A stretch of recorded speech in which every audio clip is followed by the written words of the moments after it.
Hi, everyone. Welcome to our Saturday podcast at Daily Whisper 365. We're kicking off a brand new series, one that explores the truth, the Bible, and God's heart through the lens of Scripture. Today's topic is powerful and deeply relevant. Why should we pray for Israel? But before we go any further, let's take a sacred pause and put on the full armor of God together.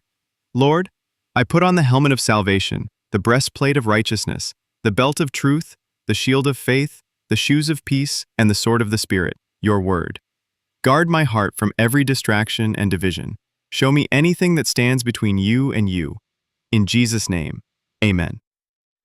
Now, let's begin this conversation, because throughout the Bible, scholars, prophets, and the Word itself have already explained why Israel matters. The truth has always been there. It's time we open our hearts to it. Stay tuned. This episode will open your eyes to the truth we've missed.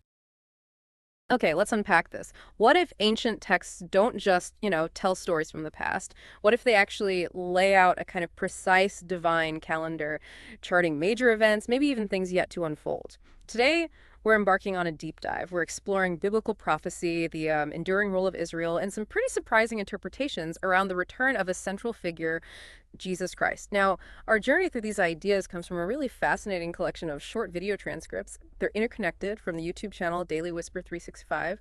Each one focuses on specific aspects of these prophetic claims. Right. And our mission here is pretty clear. We want to pull out the most important, let's say, nuggets of knowledge from these sources. The aim is really to help you understand the interpretations they're presenting, maybe connect the dots between ideas that seem separate, and just gain some clarity on what is, let's face it, a complex topic for a lot of people. And it's really crucial to state up front, we're going to be impartially reporting on what's in the content here. We're not endorsing any specific viewpoint, just trying to convey the ideas found in this source material. Okay, so as we started digging into these Daily Whisper 365 videos, one of the first things that really stands out is this idea of a divine calendar. The sources talk about God's 7 feast days, right, given to Israel in the Old Testament. And they describe them, interestingly, not as man-made holidays, but as divine appointments. It's definitely presented as a very compelling framework in these videos. And what's really remarkable about this divine calendar idea as they lay it out isn't just that they claim precise historical fulfillments. It's how it suggests this meticulous, almost mathematical blueprint for, humanity's entire timeline. Suggesting nothing's really left to chance. So the sources strongly assert that Jesus fulfilled the first 4 feasts exactly on the day. For instance, Passover, Jesus died as the Lamb of God. Then unleavened bread, he was buried without sin. Then comes first fruits, he rose from the dead. And Pentecost, the Holy Spirit was poured out. They present these as, precise, undeniable matches. Right, and that's exactly where the focus shifts. Because, that leaves 3 fall feasts still to be fulfilled, which suggests, a future dimension to this whole calendar idea. Precisely, yeah. And the source goes into detail on the purported future meaning of these remaining feasts. So the Feast of Trumpets, according to these sources, is widely seen as pointing towards the rapture. That's the belief that believers will be suddenly taken from earth before a tribulation period. Then you have the Day of Atonement, described as a time of repentance, specifically for Israel. And finally, the Feast of Tabernacles, which they say symbolizes Jesus returning to actually reign here on earth. So these aren't just viewed as historical things, but as prophetic markers, for future events, basically completing the calendar. Okay, so the question then becomes, if these sources claim Jesus fulfilled those first 4 feasts with such, perfect timing, what does that suggest about how reliable the rest might be, about the unfolding of these future prophecies? It really makes you consider a very precise divine plan, doesn't it? And if this calendar really does reveal God's meticulous timing, then, the identity of the main players becomes absolutely crucial. And these sources put Israel firmly right there in the spotlight. They make a pretty bold claim right at the start. Israel isn't always right, but God is never wrong. Yeah, that's a really crucial distinction they make. The core argument presented is that any support for Israel isn't based on, say, approving every government decision or political stance. It's based on God's foundational choice and trust in his word. It's explicitly stated as being about covenant. They bring up Romans 11, which says God's gifts and his call are irrevocable, meaning God doesn't just cancel his promises, even if Israel falls short. The analogy they offer is quite relatable. It says, you and I wouldn't be saved either if God gave up every time we messed up. It really frames God's faithfulness as the absolute key, the reason for Israel's ongoing significance. And the sources spend quite a bit of time on what they see as a foundational promise about the land itself. It's not just about the people, but a specific geographical area. Indeed. Yeah, the sources detail God's promise of specific land stretching, get this, from Egypt to Iraq to Abraham, Isaac, and Jacob. They reference Genesis for this. And this promise, according to these videos, is forever. The land was assigned by God. It wasn't, based on feelings or politics. It reinforces the idea that God chose Israel, not because they were perfect, but because he is faithful and because the Lord loves you, quoting Deuteronomy. And the source is careful to clarify, this is about a promise to Abraham. It's not about skin or race. Okay, so this emphasis on Israel's enduring covenant, it leads straight into another really strong point the source makes. It addresses what it calls a dangerous lie spreading even in churches.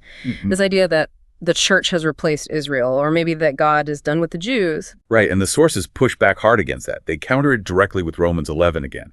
Did God reject his people? By no means. Okay. It explains this concept of the church, meaning Gentile believers, being grafted in, and it clarifies, we didn't replace the root, we're growing from it. Yeah. The emphasis all through these videos is that God still has a covenant with Israel. He still has a remnant. And there's this belief that one day all Israel will be saved, again, pointing to Romans. So if the church hasn't replaced Israel, what does this understanding mean for how Christians today should relate to Israel? According to these sources, anyway. Well, it means the church is called to pray for the peace of Jerusalem, quoting Psalm 122. And the source really emphasizes this isn't because Israel somehow, deserves it in a political sense, but because God desires it. It makes a very firm statement. The world may cancel Israel, but the church must never. It frames it as like an act of aligning with God's own purposes and affections. But maybe the most striking specificity in these prophecies, the part that really grabs you, centers on the exact location of this future return. It's not just a general idea, it's a very particular place. That's absolutely right, yeah. The sources identified the Mount of Olives in Jerusalem. They state it's the exact place where Jesus ascended into heaven, referencing the book of Acts, and that this is crucial, the exact place where he will return. They quote Zechariah 14:4, on that day his feet will stand on the Mount of Olives, and the mountain will split in two.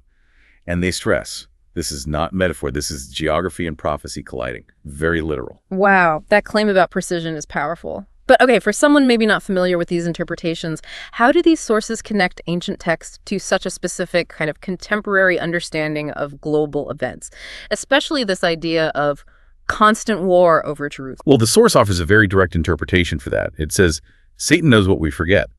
That city is where the king will rule from.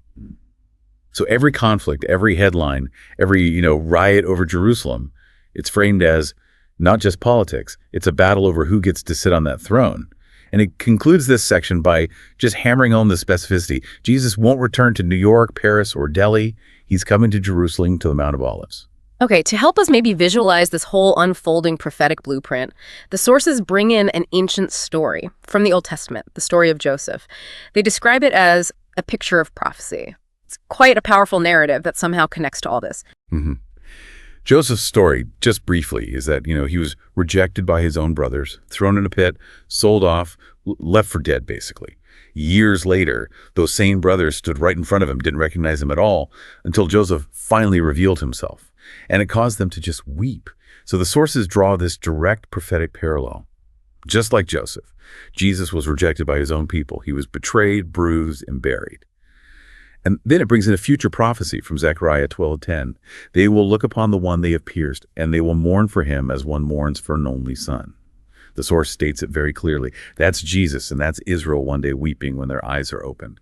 It paints this picture of sudden recognition and really profound grief. And the hopeful conclusion then, kind of mirroring Joseph's story, is that God hasn't actually finished writing Israel's story yet. Exactly. Yeah, just like Joseph forgave his brothers, in the end, the sources conclude that Jesus will reveal himself again, not as a servant, but as king. It's presented as a very clear arc, from that initial rejection to a future reunion and this glorious revelation. Wow. We've definitely covered a lot in this deep dive.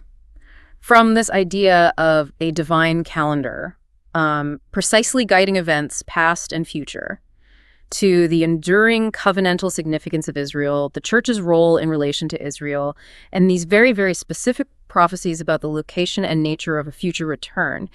These sources really do lay out quite a comprehensive framework. Yeah, what's striking here, I think, is how these sources connect ancient texts to a very specific sort of unfolding narrative. They offer a complete framework for understanding future events, at least through this particular lens. And look, regardless of your personal belief, understanding these perspectives provides real clarity on a significant body of thought.